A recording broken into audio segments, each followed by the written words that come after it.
Hello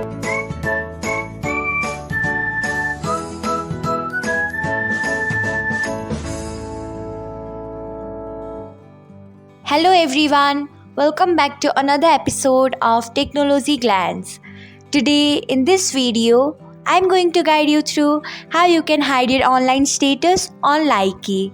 So, let's get started. Firstly, open Likee app in your device. Then tap on profile icon. Next, tap on three dots icon. After that, tap on settings. Next, tap on privacy.